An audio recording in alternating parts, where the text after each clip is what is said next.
നമസ്കാരം കൂട്ടുകാരെ, ഞാൻ പീറ്റർ ചോളി. ഇന്നത്തെ വീഡിയോ അതായത് 3/6/2026 ബുധനാഴ്ച വൈകിട്ട് സ്വർണ്ണവിലയും റബ്ബർ വിലയും.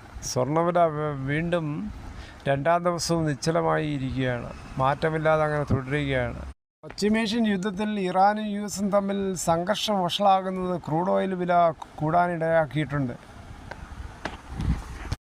സ്വർണ്ണവില നോക്കുമ്പോൾ സ്വർണ്ണവില 22 ക്യാരറ്റ് 14,320, ഒരു പവൻ 1,14,560. അതുപോലെ 24 ക്യാരറ്റ് 15,622, ഒരു പവൻ 1,24,976. അതുപോലെ 18 ക്യാരറ്റ് 11,717, ഒരു പവൻ 93,736. ഇതാണ് വൈകിട്ടത്തെ സ്വർണ്ണവില. സ്വർണ്ണം വാങ്ങിക്കാൻ പോകുമ്പോൾ സ്വർണ്ണത്തിൻ്റെ പരിസ്ഥിതി ഉറപ്പാക്കി വാങ്ങിക്കാൻ ശ്രമിക്കുക. അതുപോലെ റബ്ബർ വില നോക്കുമ്പോൾ റബ്ബർ വില വീണ്ടും കൂടിയിരിക്കുകയാണ്. ഇന്നത്തെ വില കോട്ടയം RSS 4 കിലോ 262, RSS 5 കിലോ 259, ISNL 20 209, ലാറ്റക്സ് സർവശാന്തി ആഴ്ചയിൽ 166 രൂപ 95 പൈസ. ഇതാണ് വൈകിട്ടത്തെ കോട്ടയം വില. കൊച്ചി വില നോക്കുമ്പോൾ RSS 4 കിലോ 262 രൂപ, RSS 5 കിലോ 259.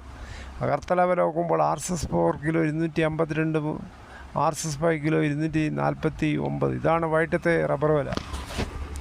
വിലയായിട്ട് റബ്ബർ വില കമ്പയർ ചെയ്ത് പോകുമ്പോൾ 1 രൂപയാണ് കൂടുന്നത്. ഇപ്പോൾ പ്രതികൂലമായ കാലാവസ്ഥ കാരണം ടാപ്പിംഗ് തുടങ്ങാറാവുമ്പോൾ ഒരു ചെറിയ ചാറ്റൽ മഴയും അതിനുശേഷവും തെളിഞ്ഞ കാലാവസ്ഥയാണ് ഇപ്പോൾ ഞങ്ങളുടെ നാട്ടിൽ.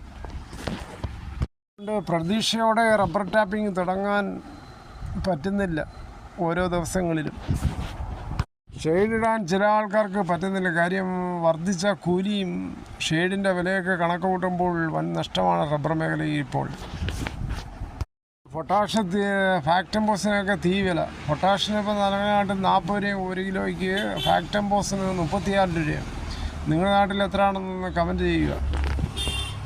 എന്തായാലും അനിശ്ചിതത്തിനൊടുവിൽ കർണാടകയിൽ പുതിയ ഉപമുഖ്യമന്ത്രിയായിരുന്ന DK ഇപ്പോൾ മുഖ്യമന്ത്രിയായിട്ട് സത്യപ്രതിജ്ഞ ചെയ്യാൻ പോവുകയാണ് ഏതാനും നിമിഷങ്ങൾക്കുള്ളിൽ.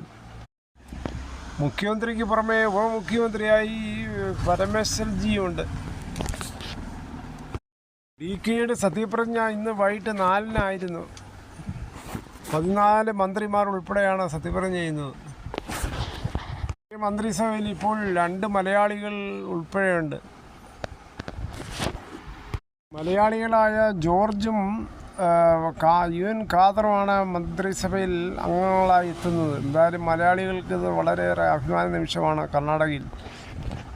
എല്ലാവിധമായ ആശംസകൾ. ഇതോടുകൂടി ഈ വീഡിയോ പൂർണ്ണമാകുന്നു. ഇത്രയും സമയം ക്ഷമയോടെ കേട്ടിരുന്നു വളരെയധികം നന്ദി.